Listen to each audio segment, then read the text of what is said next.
The term gunslinger has been coined in recent years, often finding use as a way to categorize quarterbacks who meet a certain set of criteria. To be categorized as a gunslinger, you must meet these three pieces of criteria. To start, you must possess extraordinary arm talent, accompanied with the innate desire to go big or go home. Secondly, for better or for worse, your play must be unpredictable, as a gunslinger never reveals their cards to the opposition. And lastly, a gunslinger must have that it factor, a certain amount of swagger that exudes confidence in one's abilities. However, despite these somewhat rigid requirements needed to enter gunslinger territory, all gunslingers aren't created equal.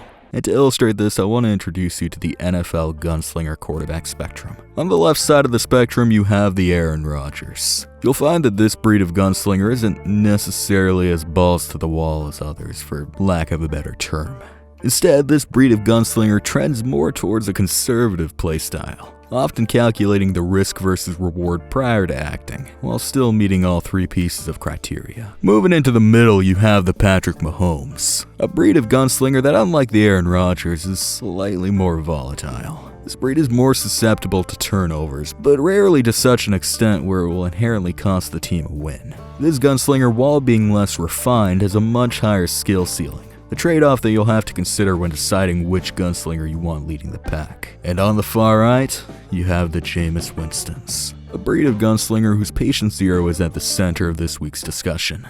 Today I'm looking to dissect this polarizing figure, really delving into his 2019 campaign in an effort to figure out what caused him to go 30 for 30, as well as discussing what the future looks like for Jameis Winston. But before we get going here, I want to quickly mention that only a small percentage of the people who watch my videos are actually subscribed. So if you end up enjoying this video, please consider subscribing to keep up with my content. Now, to understand how Jameis Winston managed to throw over 30 touchdowns while simultaneously managing to throw 30 interceptions, we need to start by briefly covering Jameis' football career prior to this point. Jameis Winston started his playing career in Birmingham, Alabama, where he excelled in baseball and football for the Hueytown Golden Gophers. Jameis Winston was ranked the best dual-threat quarterback of the 2012 class by Rivals.com, the best quarterback in the nation by ESPN, and was also named the MVP of the Elite 11 quarterback camp in 2011. Jameis received upwards of 15 offers out of high school and would ultimately commit to Florida State University on February 3rd of 2012. Jameis would explode onto the scene in 2013, following a redshirt year in 2012, completing 92% of his passes, passing for 4 touchdowns and rushing for another in a 41-17 victory over the University of Pittsburgh, and most notably taking home the Heisman Trophy, becoming the second freshman to win the award as well as the youngest to win the award. In 2014, Jameis would take a small step back though, only passing for 25 touchdowns as opposed to the 40 he'd put up in the previous year, as well as adding 8 interceptions to his previous total of 10. His completion percentage would take a small hit along with the sum of his passing yards as well. Though even with some slight regression, Jameis would still manage to lead the Seminoles to an undefeated 13-0 regular season. Now, the Seminoles would go on to lose to Oregon in the 2015 Rose Bowl, giving Jameis his only loss as a starter throughout the entirety of his college career. Following the Rose Bowl, Jameis would decide to forfeit the remaining 2 years he had of eligibility, opting to enter the 2015 NFL Draft, where he would be taken with the first overall pick by the Tampa Bay Buccaneers, who were coming off of a grueling 2-14 campaign the year prior. Jameis would immediately be named the Buccaneers starter heading into week 1 of the 2015 regular season, where he'd be matched up against fellow first-round quarterback Marcus Mariota and the Tennessee Titans, which would end in a 42-14 loss where his first NFL pass was taken back for a pick 6. Jameis would go on to lead the Buccaneers to a 6-10 record, passing for over 4,000 yards, 22 touchdowns to 15 interceptions, and completing 58.3% of his passes, showing early on that he had a very high ceiling but was in desperate need of someone to help mold him into the best version of himself. In 2016, Jameis would build on this rookie campaign, leading the Buccaneers to a 9-7 record and recording 4,000 yards through the air once again, with 28 touchdowns to 18 interceptions and a completion percentage of 60%. And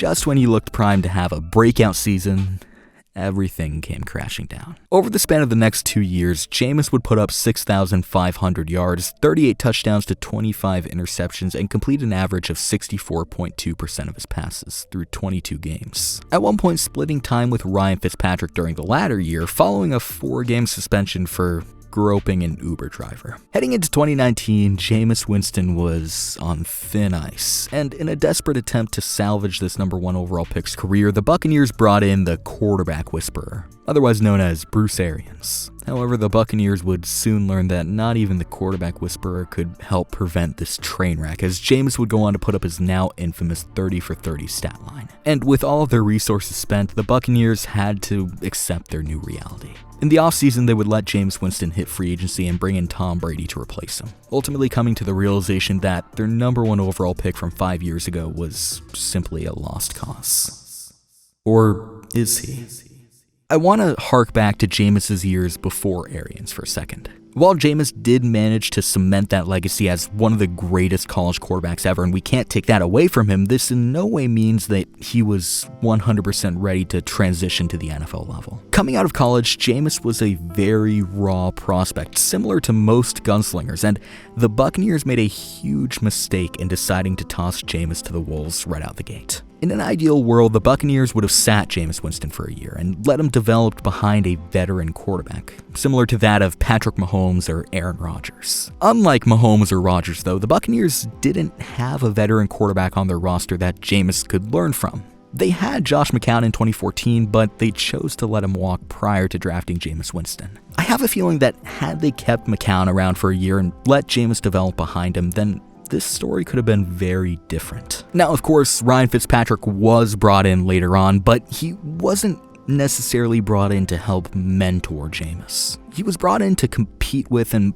possibly replace Jameis. Ultimately, the Buccaneers failed to set Jameis up for success early on, which crippled him in the long run. However, by far the Buccaneers' worst move was bringing Bruce Arians in to attempt to salvage Jameis Winston's career. Bruce Arians' moniker is slightly deceiving in the sense that his process of developing a quarterback isn't just a one-year fix. Fact is, Jameis Winston was set up to fail. The Buccaneers were already on the cusp of moving away from him, and bringing Bruce Arians in is practically guaranteeing Jameis' failure. Now, in no way am I trying to push a narrative that Bruce Arians is somehow a bad coach. However, I do want to take some time to point out some common threads seen with quarterbacks who play under Arians' system in an effort to help you understand that Jameis' infamous 30 for 30 year wasn't entirely his fault. Arians' offensive scheme can be summed up by one phrase: no risk it, no biscuit.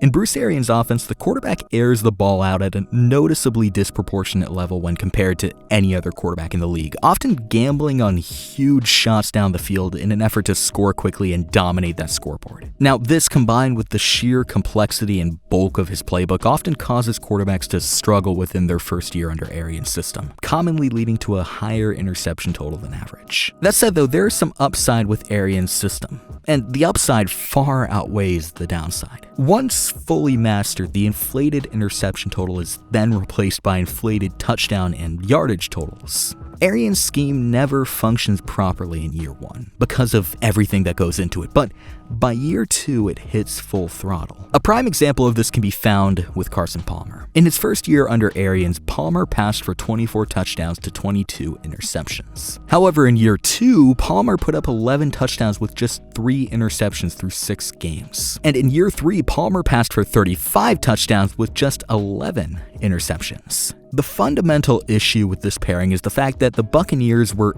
unwilling to give Jameis the chance to turn things around in year two. And with the historical evidence of quarterbacks struggling in year one under Arians, there was simply no way for Jameis to succeed. And with historical precedent in mind, had they been willing to give Jameis that second year, he likely would have put up some absolutely absurd numbers. Sadly, though, this will always be a what if, as Jameis was never actually given that chance to reap the benefits in year two under Arians. Now, that said, I want to say that I'm not arguing that Jameis would have somehow found himself at the bottom of the league in terms of interceptions. He's similar to Favre in the sense that he'll likely teeter somewhere between 10 to 20 interceptions every year, while still managing to put up great numbers if given the chance to develop his game, which is an opportunity that Sean Payton and Drew Brees opportunities will provide him with in 2020. The Buccaneers choosing to move on from Jameis Winston is truly a blessing in disguise, as he'll now have the opportunity to learn from one of the greatest quarterbacks of all time, as well as working one-on-one with one of the most brilliant offensive minds of the last decade. This is truly Jameis's opportunity to press restart in his career.